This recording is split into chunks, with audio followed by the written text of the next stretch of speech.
করছে, খেলা শেষ হয়ে গেছে, এবারে গুড়িয়ে রেখে দেবে। নাহলে আরোই মা আরোইকে বলবে ক্লিপগুলো বাইরে রেখেছো, জল পেয়ে নষ্ট হয়ে যাবে, তাই তো আরোই? আরোই গুছিয়ে যাচ্ছ ভালো করে, গুড গার্ল।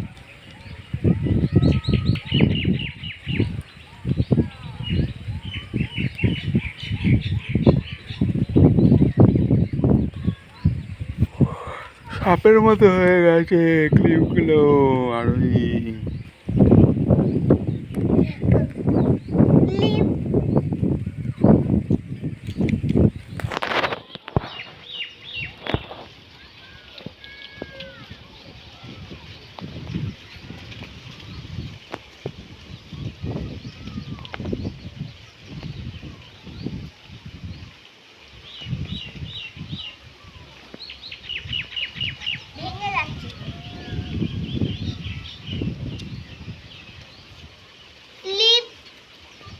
চলো, ক্লিপ সাজানো হয়ে গেছে, আরোই ভাবছে ওটা স্লিপ।